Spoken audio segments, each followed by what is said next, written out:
उन्होंने देखा कि भूत एक कमरे में बैठा था और मोबाइल पर गेम खेल रहा था। राजा चौंकते हुए बोले, बहुत समय पहले की बात है, एक छोटे से राज्य में राजा शिवेंद्र सिंह रहते थे।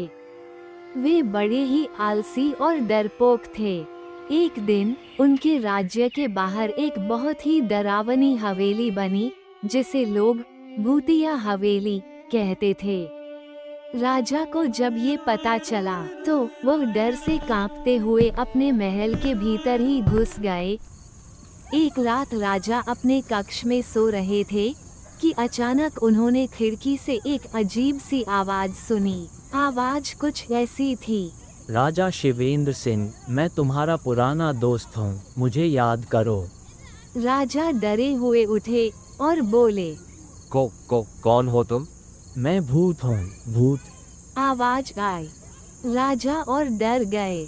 फिर उन्होंने सोचा, अगर ये भूत है तो क्या मैं बच सकता हूँ?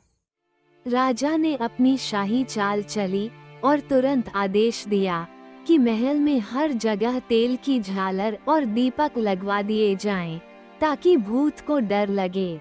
लेकिन भूत ने कहा, ओ राजा, मुझे दीपकों से डर नहीं लगता, मुझे तो तुम्हारा डर पसंद है। राजा ने फिर सोचा, कुछ तो करना पड़ेगा। और उन्होंने एक योजना बनाई। अगले दिन वह भूत को पकड़ने के लिए साहस जुटाकर हवेली में गए। जैसे ही वह हवेली के भीतर पहुंचे, उन्होंने देखा कि भूत एक कमरे में बैठा था और मोबाइल पर गेम खेल रहा था। राजा चौंकते हुए बोले, तुम भूत हो और गेम खेल रहे हो? भूत हंसते हुए बोला, क्या करूं राजा, टाइम पास नहीं होता तो बोर हो जाता हूँ। तुम लोग भी ना हमेशा डर के बारे में सोचते हो, कोई मुझसे ये गेम जीतने की चुनौती दे दो। राजा ने हंसते हुए कहा, ठीक है, मैं तुमसे एक खेल खेलता हूँ, अगर मैं जीत गया तो तुम मुझे परेशान नहीं करोगे। भूत ने चुनौती स्वीकार की। अब दोनों गेम खेलने लगे। थोड़ी देर में राजा ने भूत को हरा दिया। भूत हैरान हो गया और कहा, अरे यार, तुम तो बड़े खिलाड़ी निकले। राजा मुस्कुराते हुए बोला, अब तुम मुझे परेशान नहीं करोगे, क्योंकि मैंने तुम्हें हराया है।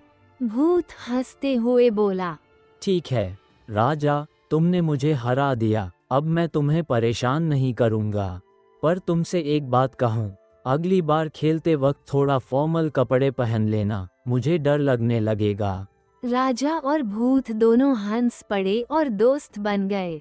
और इस तरह राजा ने भूत से दोस्ती कर ली और राज्य में अब कोई भी डर नहीं था। ऐसी ही मजेदार कहानियाँ देखने के लिए लाइक, शेयर और सब्सक्राइब करना ना भूले।